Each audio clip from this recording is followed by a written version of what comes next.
welcome back to my vlog and welcome to Florence, or in Italian, Firenze. Yun ang tawag nila dito. We arrived yesterday and today maglalakad-lakad lang tayo. Napakaganda ng weather.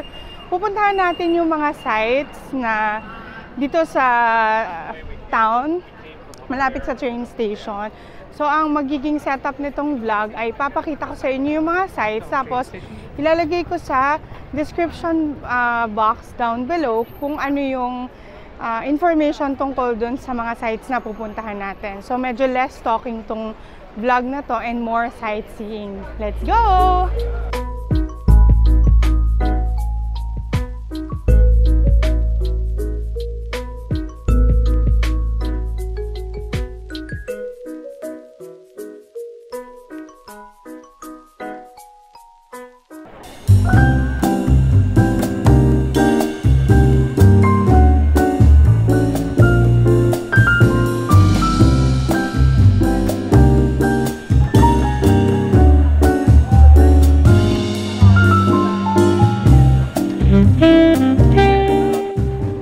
So facing nitong Cathedral Santa Maria del Fiore, itong nasa likod natin, pag na-appreciate mo na yung architecture, meron kang dalawang pwedeng daanan. No? Sa right side niya, yan yung isang shopping street. Yung shopping street na yan, ang tawag dyan ay Via dei Calzaioli. Check nyo na lang sa maps. Pero dito muna tayo sa daan sa kabilang side, dun sa Via Roma. Yung isang street doon sa may Prada na yon, yung street, para madaanan natin yung isa pang piazza, yung Piazza Repubblica ba yun?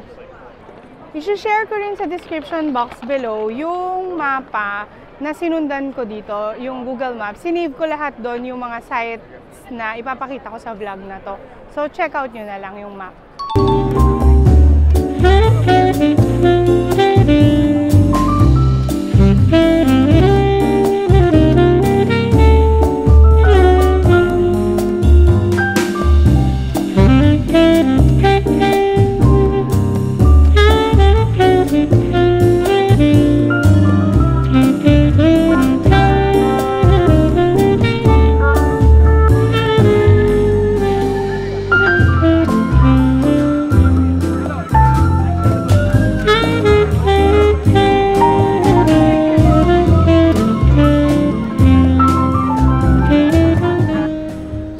Sakay kayo ng bus or tram or I think pati train, hindi ako sure.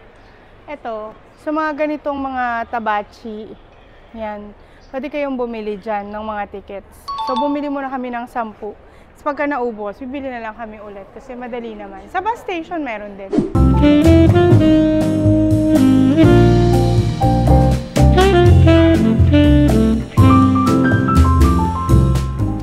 Sabi ni Mami, meron daw Odeon Center sa Avenida. Baka dito inspiration nun.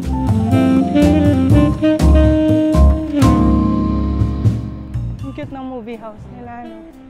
Isang building.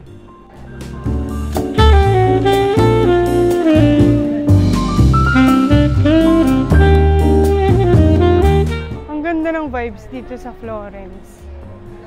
Ano, parang quiet siya, pero maraming tao, pero very warm and charming yung lugar.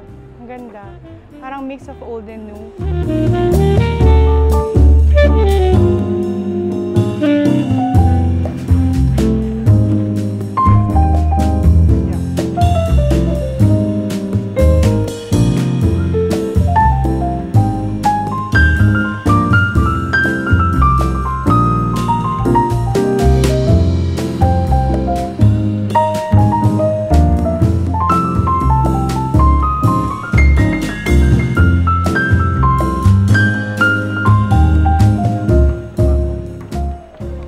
Tikman natin to kahit nagda-diet tayo. Tingnan mo naman. May lechon din dito. Antica Porcheteria Granieri. 1916 pa.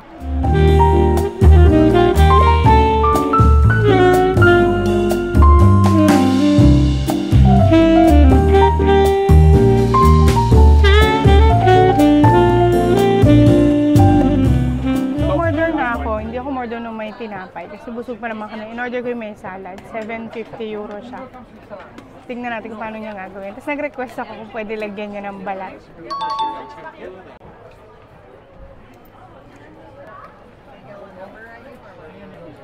Grazie mille.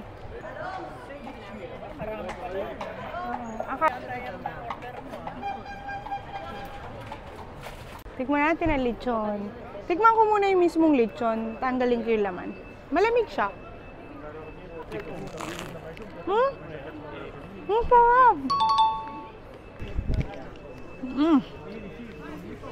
Crunchy yung balat. Crunchy yung balat. Malambot yung loob. Ay, ang sarap ng porchetta. May sarap ng pork. Parang lechon talaga siya, pero malambot. Tapos may tomato, tapos may salsa. Kain tayo! Harap, pag nandito kayo, bili kayo dito. Ewan ko kung anong street to. Via Porta Rosa. Via Porta Rosa. Ito naman yung shopping street na sinabi ko sa inyo kanina, yung Via Calciaiuli.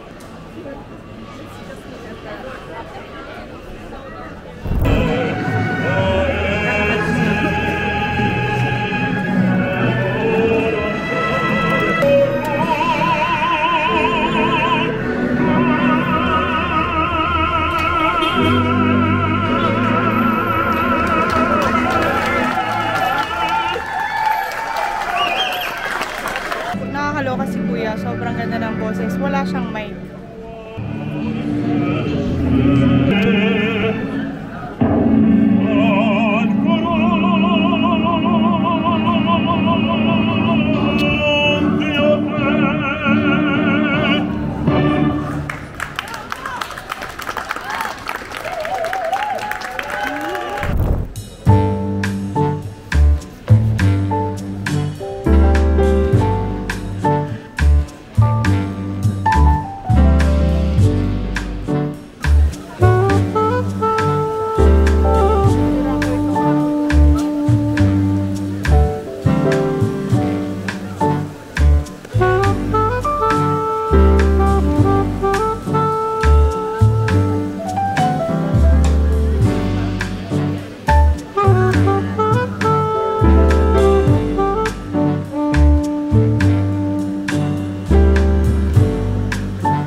Sa labas.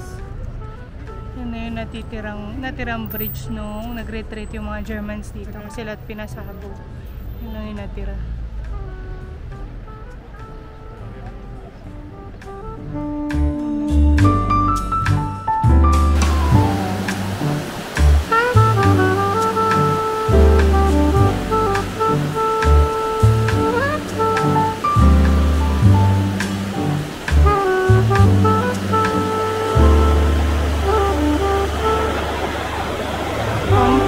Vecchio. Tapos, nandun yung bell tower ng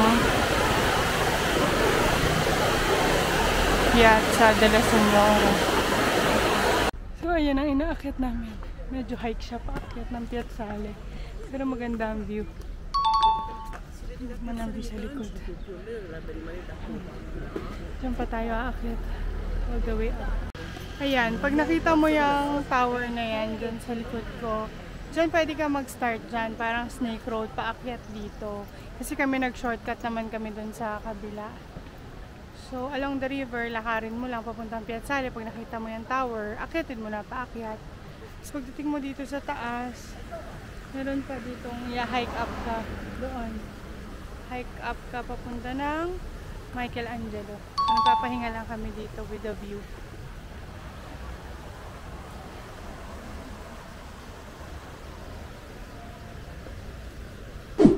Sa wakas, nakarating na kami sa taas dito sa Belvedere. Sa taas, yun yung maraming tao doon. Yun yung Piazzale, Michelangelo. Kung gusto mo, pwede ka umakyat doon. Pero dito kasi mas maluwag para makuhanan ko lahat. Dito mula sa Piazzale, Michelangelo, kita mo na yung halos buong Florence. I mean yung city. Ayan yung kaninang dinana natin, yung Ponte Vecchio. Yan yung natirang bridge na hindi nawasak ng mga Germans. Tapos sa kanan, yung nakikita mong parang torre dyan, yan yung pinuntahan natin kanina, yung Piazza della Signora. Yan yung Palazzo Vecchio. Dyan yung seat ng Florentine government noon. Yan yung parang munisipyo nila noon. Tapos makikita mo yung may dome na malaki. Largest dome yan na church. Yan yung pinuntahan natin. Yan yung pinaka-duomo nila dito sa, or cathedral dito sa Florence. Ayan, yan yung church ng Cathedral Santa Maria del Fiore. Yan yung pinaka-Florence church nila. Tapos, ito naman, yung parang church na yan, kung hindi ako nagkamali, yan yung Basilica Santa Croce in Florence. Ayan, dyan nakalagak sa Basilica di Santa Croce or Basilica of Holy Cross, yung mga labi nila Michelangelo, Galileo, Machiavelli, Foscolo, and Rossini. Kaya dito sa taas, kitang-kita mo na lahat ng mga tourist spots na pwede mong ikutan. Kaya magkakatabi lang din sila. Pwedeng isang buong araw kang mamasyal dito kung masipag ka maglakad. Mapupuntahan mo naman lahat. Napakaganda ng view. Tapos kita mo na rin yung mga mga countryside doon sa area na yun. Ayan ang ganda mga suburb, mga country. Ang ganda Ito yung Michelangelo Piazzale sa taas. So from Ponte Vecchio, nag-stop over kami dito sa isang restaurant kasi kailangan daw pag nagpunta ka ng Florence, matikman mo ang Florentina steak or yung Florentine steak nila. Nag-order kami ng T-bone Florentine steak.